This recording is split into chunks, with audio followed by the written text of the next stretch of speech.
Hey, this is Rob Van Dam. And Katie Forbes.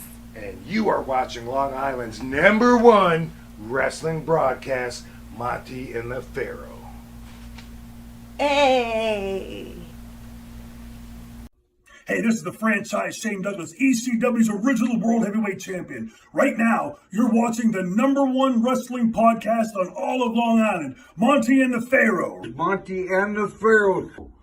Monte and the Pharaoh. The Monte and Pharaoh Show. And you're watching the Monte and Pharaoh show.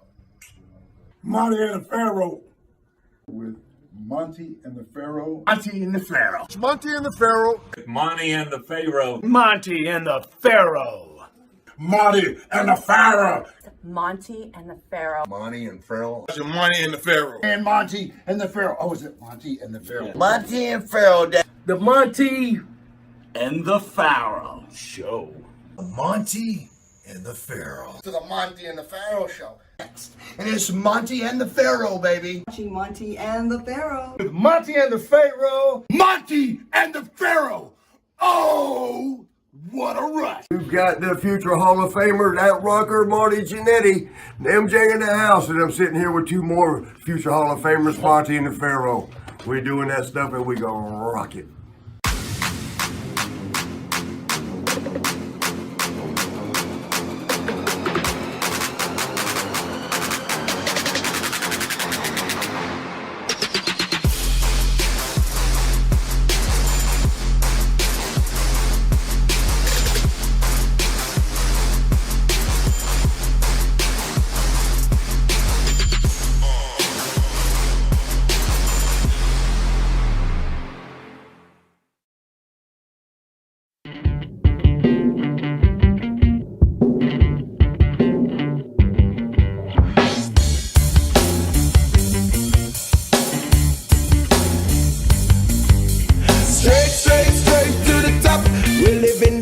Not just dreaming it, we're doing it for it. Straight to the top. Working hard every day just to leave out that tower.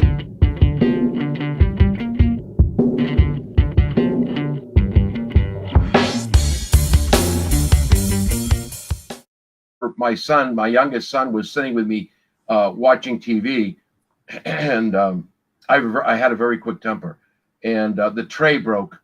His sandwich fell on the floor and the glass of milk broke, and this kid just turned all white. The old me would have grabbed that tray and that glass, swore, threw the tray across the room probably, yelled at him, and what I did was, because he had looked in the mirror, I sat there and I said, hey, I'll tell you what, if you'll pick up the glass, I'll mop the floor, we'll reset the tray, and we'll make each other another sandwich. What do you say about that? Wow. Wow. But I learned that lesson at 55. Yeah, that's the problem. Well, again, that's not a problem, but it's a problem, right? It's like when, at least he recognized it. Mike, I'm talking about us, Jerry. I ain't talking about John. Yeah, I know. What do you do when you recognize it and you're still a jerk? Never mind. I hate to switch gears. This is really a question I feel like my partner should have asked more about, because I'm really learning this for the first time. You found a new home with Kenny the Star Maker Bolin. Could you explain this? I don't know what's going on here. It's my question, so I had to ask it. But please tell me what's up with Kenny. Kenny Bolin. If you know, Kenny Bolin was John Cena's first manager. Right. Down there at OVW, that was Kenny Bolin. I remember when I first met Kenny Bolin, he thought, because he made a statement, that, oh, you're only with your kids so you can, ride the coattails. And it went, to me, being in the business, it was just a rib, but he thought he offended me. And so for 15 to 20 years, he never spoke. Excuse me. And somebody called me up and said, Kenny Bolin would really like to chat with you, but he thinks you're mad at him. I said, no, I'm not angry at anybody. I said, have him call. And he called about 4 or 5 years ago, and everything's straightened out. I was just on his podcast last night. Kenny's a different kind of guy. Did you get to talk? That's a difficult process with Kenny Bolin. Okay, because I was going to ask about, like we only had him on once, and I think Mike's way more familiar with him than I am. I kind of live in a bubble, if you understand what I'm getting at. I And hear you. when the light goes on, I do my thing, and then I'm back to my real life. That's the way it is for me. But I found Kenny to be very outlandish, and I'm being nice about it. I thought Kenny was a complete lunatic, quite honestly. Now I'm not being so nice. Forgive me. Okay, No, you're being is it good. is it hard getting along with Kenny because he's definitely a Type A, and like his religious and political beliefs like completely. I'm like, wow. I see cuckoo birds flying around and stuff. So that's just me. But is it difficult getting along with him or no? No, I don't have any issue getting along with him. Fair enough. He has his own opinions, and Right. and I'm going to say this: do I agree with all his opinions? No. Do I think that maybe he should change his attitude a little bit? Absolutely. But Kenny Bolin will always be Kenny Bolin, and so you accept him for who or what he is. And when you say, did you get anything in edgewise? Well, I think last night was very well handled by all of us. It was a point of, wait a minute, Ken. I was just asking Bob Hazelwood, what do you think about my son's heel turn, and how do you think it's going to turn out? Um, you know, People have different aspects in their life about who they are and what they are. And I think if we can accept the differences and move along with them, sometimes he's way out in left field. Well, way out. John, I don't want to interrupt you, but Jimmy brings up a good point. And again, I think I know the answer, but you're I think we know you pretty well. We've known you for a while. Yep. And Kenny, I understood what Jimmy said, and I totally get it. But Kenny seems like a nice enough guy. But Kenny couldn't be more different than John Cena Sr. He doesn't believe in God. He's totally on the left. It's like I'm thinking to myself, like I've watched your show and I enjoy Kenny Bolin and I enjoy you, of course. But I don't know how this marriage is working, bro. I do not get it at all. Is it opposites attract? I mean, it could be as simple as that. Is it that? I don't know what it is. I deal with a lot of people. I love people.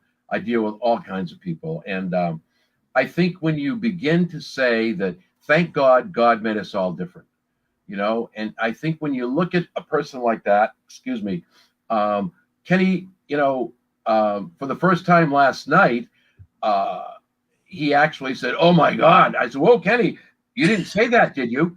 You really didn't say that." Gotcha. And he's going, "Well, and we had a little thing about religion, and, I don't believe in this." And I said, "Well, you can't be an atheist. There's no such thing as an atheist." And he goes, "Well, I am." And I said, "You're not, because do you believe in you?" "I do." "Then you believe in something, so you're not an atheist." So Kenny has his own opinion. Sometimes he's overbearing. I think he knows this. And if he's watching this show, he's going to go, "Holy shit, what did I say now that pissed that guy off? I'm a real nice," and he is. But he's just, sometimes you sit back and go, tone it down. Just tone it down. But that's him. He's a great guy. The biggest thing I got out of him, though, was he doesn't listen.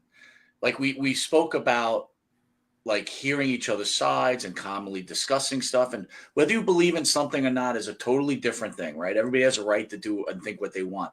But the one thing we have in this country is people do not listen to each other. They only have their opinion. They only want to hear their opinion. Again, I like Kenny. Don't get me wrong. I don't want this to be misunderstood, but Kenny does not listen.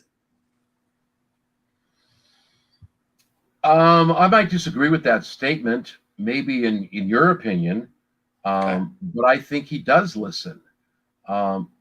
Maybe it's the Kenny Star Bolin Star Maker persona is still there.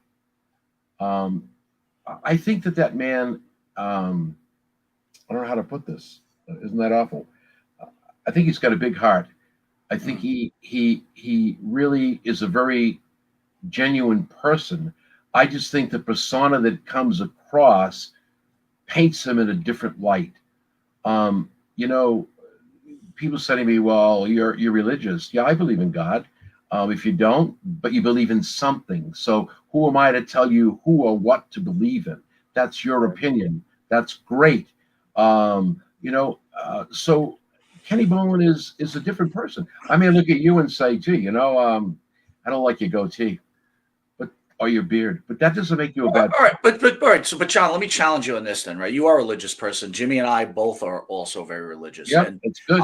I certainly understand that certain people don't believe in Christ or whatever. Fine, okay, but when people go out of the way to laugh about your beliefs and humiliate you about your beliefs, and I'm not saying Kenny's doing that, so I'm just talking in generals. How does a John Cena deal with that? I mean, that like I have a hard time dealing with that, right? I think certain things are be out of the boundaries, right, Jimmy? In my opinion, Mike, if I can, and John, I'll sum it up this way. Kenny's obviously intelligent. Kenny's obviously got talent, and he's got a great voice for radio, in my opinion. It's my opinion. Great voice.